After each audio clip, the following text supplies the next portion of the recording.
1. 기축통화. 왜 신비한가? 안녕하세요. 오늘은 많은 사람들이 신비롭게 생각하는 기축통화의 정체를 이야기해 보려 합니다.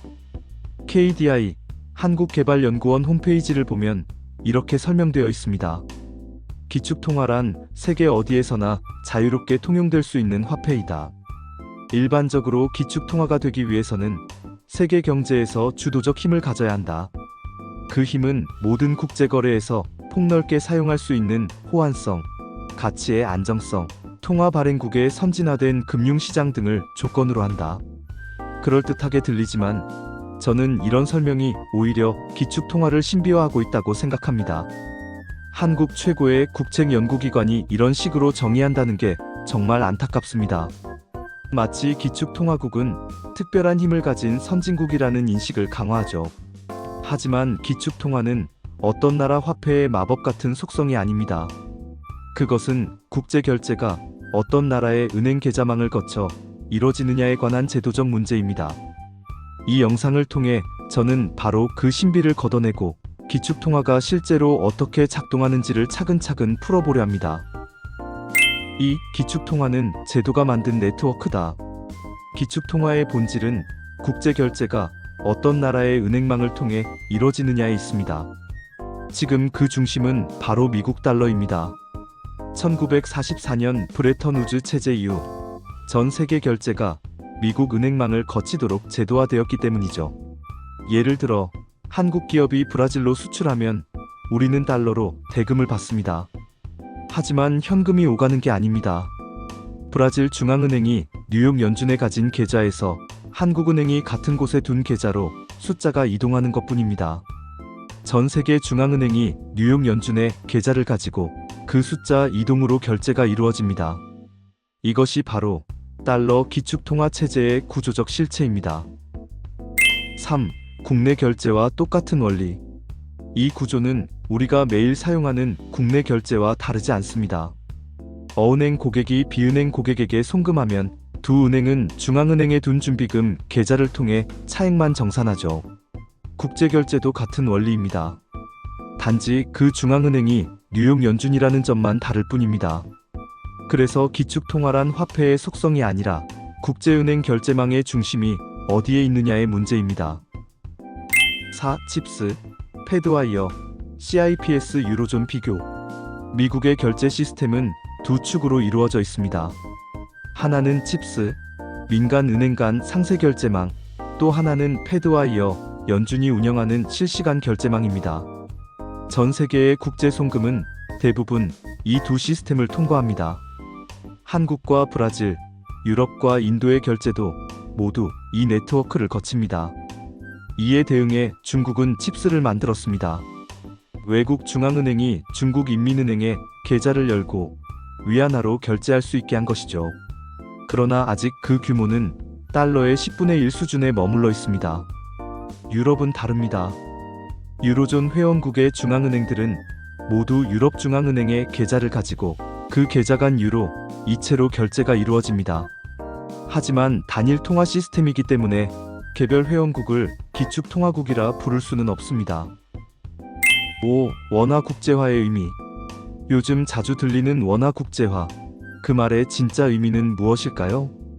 그것은 외국 중앙은행이 한국은행에 원화 준비금 계좌를 개설하고 한국으로 수출한 대금을 원화로 받는 것을 뜻합니다. 즉, 국제결제 계좌망을 서울에 두는 것. 그것이 원화 국제화의 핵심입니다. 그렇게 되면 다른 나라 중앙은행들도 한국은행 계좌를 통해 원화로 결제할 수 있게 됩니다. 6. 미국의 특권과 트리핀 딜레마. 미국은 국제결제를 달러로 수행할 뿐 아니라 그 달러를 직접 발행할 수 있는 유일한 나라입니다. 중앙은행과 정부가 협력하여 필요할 때마다 달러를 찍어내고 그 달러로 국채를 상환하거나 세계 금융시장의 유동성을 공급합니다. 그래서 미국은 외환위기의 위험에서 자유롭습니다. 자신이 발행한 화폐로 부채를 갚을 수 있기 때문이죠. 이것이 바로 기축통화국의 특권, 흔히 이그조비턴트 프리블러지라고 부릅니다. 그러나 이 특권에는 언제나 대가가 있습니다. 세계가 달러를 필요로 하는 한 미국은 그 달러를 끊임없이 공급해야 합니다. 하지만 달러는 공짜로 나오는 것이 아닙니다. 미국이 세계에 달러를 공급하려면 해외로 돈이 흘러나가야 하고 수입이 수출보다 많아야 합니다. 그 결과 미국은 구조적으로 경상수지 적자를 감수할 수밖에 없습니다. 문제는 이 과정이 미국 내부의 산업 기반을 갉아먹는다는 점입니다. 달러를 공급하기 위해 수입을 늘리면 미국 내 제조업은 경쟁력을 잃고 공장은 문을 닫습니다. 일자리는 해외로 이전되고 산업도시는 쇠락했습니다. 즉, 세계가 달러를 원할수록 미국 내부의 일자리는 사라지는 구조입니다. 이 모순을 1950년대 로버트 트리핀이 예견했습니다. 세계가 기축 통화를 원하면 그 통화를 발행하는 나라의 내부 균형은 무너진다. 이것이 바로 트리핀 딜레마입니다. 달러 패권은 미국의 금융 권력을 안겨주었지만 동시에 산업 공동화와 일자리 소멸이라는 대가를 치르게 했습니다. 미국은 세계의 은행이 되었지만 자국민의 일자리를 잃은 나라가 된 셈입니다. 7. 글로벌 외환보유고 통화 비중 2024. 그렇다면 실제로 각국의 외환보유고는 어떤 통화로 구성되어 있을까요? 2000년 이후 달러의 비중은 70%에서 58%로 약간 줄었지만 여전히 세계 준비금의 60%가 달러입니다. 유로는 정체, 위안화는 3% 내외에 머물러 있습니다. 탈달러화가 이야기되지만 달러 네트워크는 여전히 압도적입니다.